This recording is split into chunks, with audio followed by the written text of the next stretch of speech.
Are you recording? Okay. Here's another one that you can do. It works your shoulders and back muscles.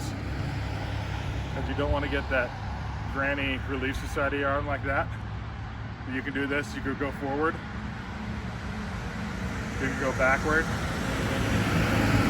If you're really talented, you can do one forward and one backward at the same time. If you need more resistance, you can hold your kids up like that or get dumbbells, but don't do too much. These are weak muscles up here.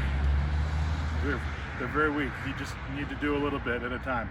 They aren't going to be all Hulk Hogan all at once. Thanks for watching.